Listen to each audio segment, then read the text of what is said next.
teman-teman, baiklah berjumpa lagi dengan saya Pita Santri NPM 10 Prodi Bimbingan dan Konseling Universitas Bengkulu. Baiklah, pada kesempatan kali ini saya akan memberikan layanan informasi mengenai bakat dan minat. Tetapi terlebih dahulu teman-teman harus like, comment, and subscribe YouTube channel saya. Baiklah, di sini saya akan menjelaskan pengertian bakat dan minat. Pastinya teman-teman sudah lumrah dengan pengertian bakat dan minat. Apa sih bakat itu? Baiklah, bakat adalah kemampuan dasar seseorang untuk belajar dalam tempo yang relatif pendek dibandingkan orang lain. Bakat itu dibawa sejak lahir. Contohnya, seseorang yang berbakat di dalam bidang melukis, mereka akan lebih cepat dibandingkan orang yang tidak berbakat. Jenis-jenis bakat antara lain, yang pertama ada bakat umum. Bakat umum merupakan bakat yang setiap orang memilikinya. Yang kedua ada bakat khusus, artinya setiap orang tidak memiliki bakat tersebut. Adapun jenis-jenis bakat yang lain, yang pertama ada bakat verbal. Bakat verbal ini adalah bakat tentang konsep-konsep yang diungkapkan dalam bentuk kata-kata. Yang kedua ada bakat numerikal, yaitu bakat tentang konsep-konsep yang berkaitan dengan angka. Yang ketiga ada bakat skolastik, artinya kombinasi antara kata-kata dengan angka. Selanjutnya ada bakat abstrak, di mana pada bakat ini bukan pada kata-kata maupun angka, tetapi berbentuk pada pola rancangan, diagram, ukuran-ukuran atau bentuk, dan posisi-posisinya. Yang kelima ada bakat mekanik. Bakat mekanik ini bakat tentang prinsip-prinsip umum, IPA, tata kerja, mesin, perkakas, dan alat-alat lainnya. Yang keenam ada bakat relasi ruang, spasial. Bakat ini adalah bakat untuk mengamati, menceritakan pola 2 dimensi, atau berpikir dalam 3 dimensi, mempunyai kepekaan yang tajam terhadap detail visual dalam menggambarkan sesuatu. Dengan begitu, hidup, melukis atau membuat sketsa ide secara jelas serta dapat mudah menyesuaikan orientasi dalam ruang 3 dimensi. Ini merupakan kecerdasan para arsitek, fotografer, contohnya seperti Thomas Alva Edison. Yang ketujuh ada bakat kecerdasan ketelitian clerical. Bakat ini berkaitan tentang tugas tulis menulis.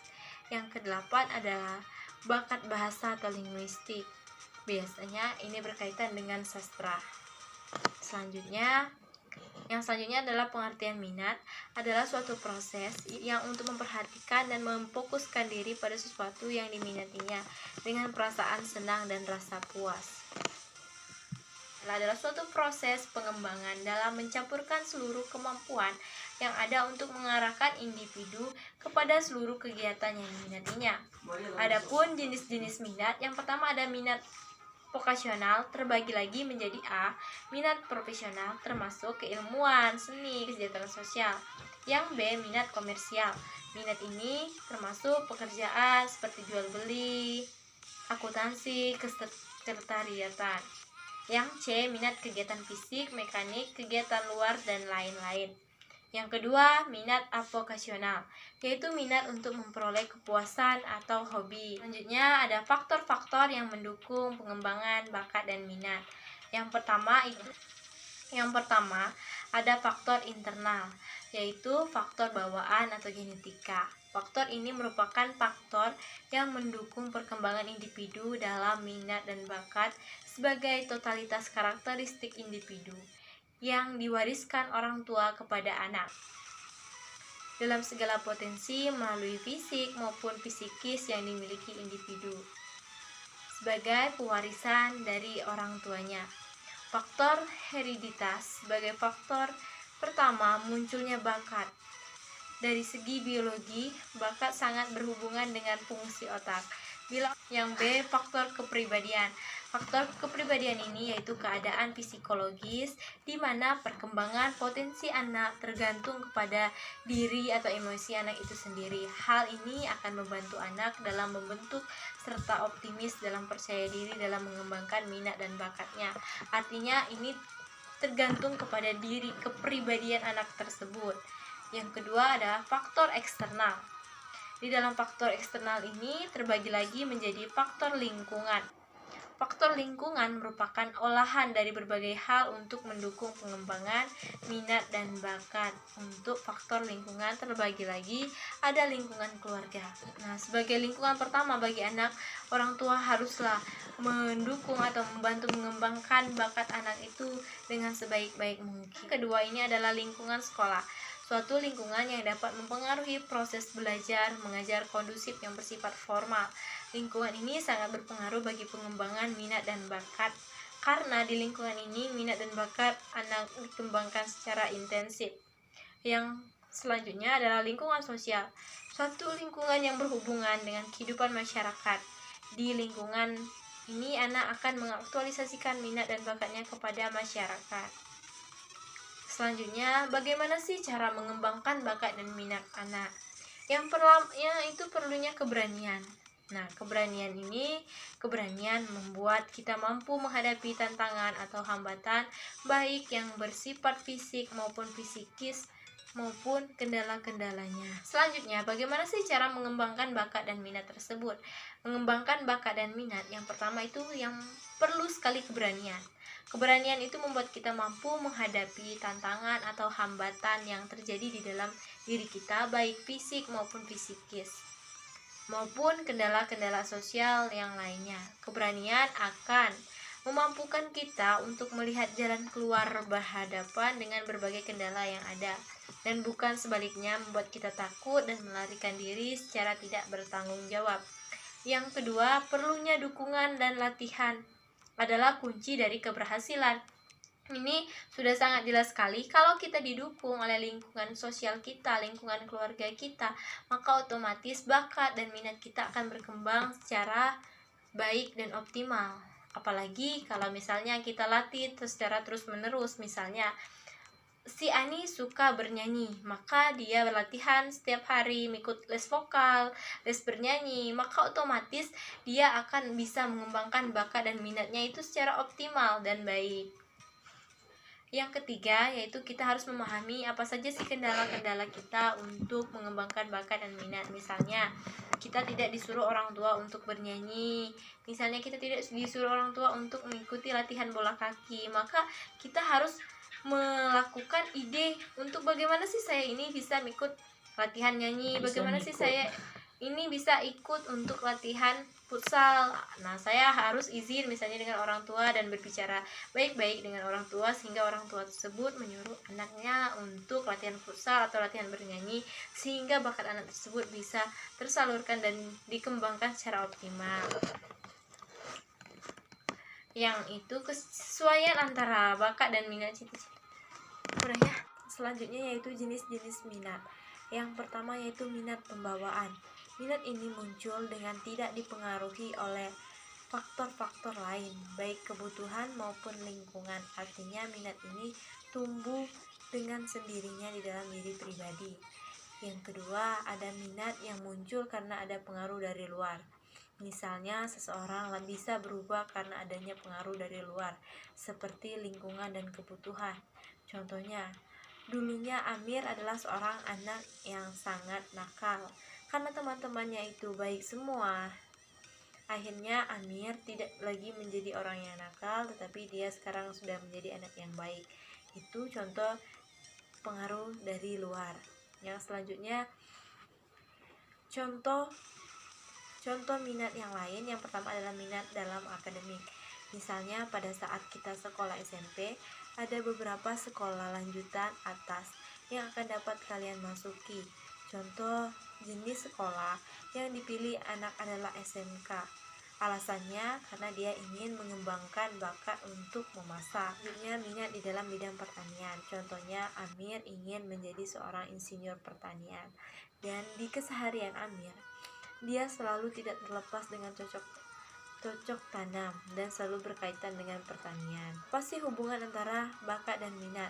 Yang pertama di sini, minat dapat menjadi indikator dari kekuatan seseorang di area tertentu di mana dia akan termotivasi untuk mempelajari dan menunjukkan kinerja yang tinggi.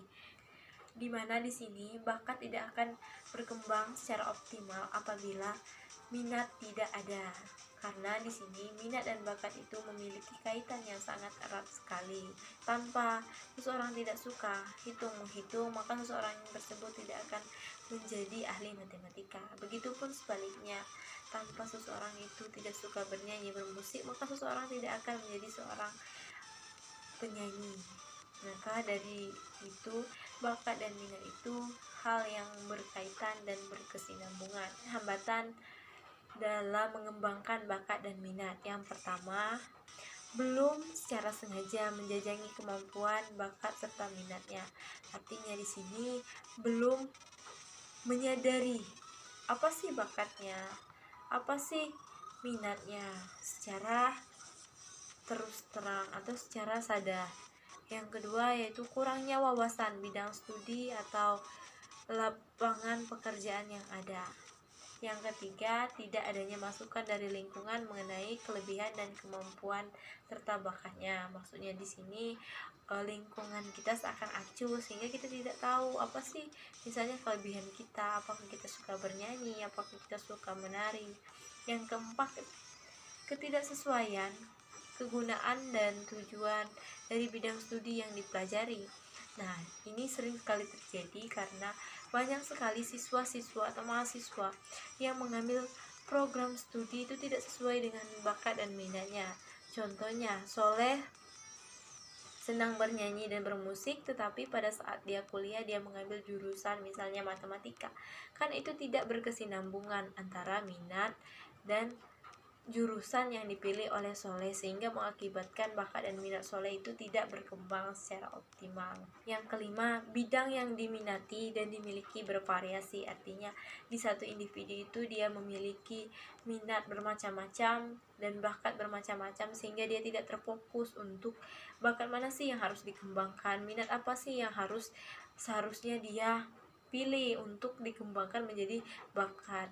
Yang keenam, bakat yang ada belum terarah atau belum diasah karena kurang mendapat kesempatan untuk dikembangkan sehingga tidak nampak. Nah, banyak sekali orang itu sibuk sehingga dia tidak sadar apa sih bakat saya, bagaimana sih saya mengembangkannya. Terkadang dia sudah tahu bakatnya itu menulis, tetapi dia jarang sekali menulis. Nah, artinya di sini dia kurang mengasah keahlian atau kebakatannya itu. Yang ketujuh yaitu perasaan tidak mampu dan tidak berbakat diri pribadi yang bersangkutan ataupun dari lingkungannya. Di sini sering sekali individu itu merasa insecure bahwa misalnya padahal dia itu suka suaranya bagus, tetapi karena dia insecure, tidak percaya diri, saya tidak bisa bernyanyi, suara saya jelek. Nah, sehingga dia misalnya suara saya jelek, akhirnya dia tidak percaya diri untuk mengembangkan bakatnya bernyanyi. Nah, di sini apakah teman-teman sudah mengetahui bakat dan minat teman-teman, dan apakah teman-teman sudah berusaha mengembangkannya? Nah, jika belum, teman-teman harus mengetahui apa saja sih bakat teman-teman, dan teman-teman harus mengembangkannya secara optimal. Karena kalau teman-teman memiliki bakat yang baik dan bagus, misalnya teman-teman memiliki bakat bernyanyi tetapi tidak dikembangkan, itu akan percuma saja. Tetapi kalau misalnya teman kurang merasa berbakat tetapi teman-teman mempunyai motivasi yang tinggi sehingga teman-teman berusaha untuk mengembangkannya, maka insya Allah bakat teman-teman akan secara optimal bisa disalurkan dan bisa lebih baik lagi. Terima kasih. Baiklah, mungkin hanya itu saja informasi yang bisa saya berikan. Kalau ada salah atau tutur kata saya yang kurang berkenan, saya mohon maaf. Kepada Allah saya mohon ampun. Billahi taufiq wal hidayah. Wassalamualaikum warahmatullahi wabarakatuh.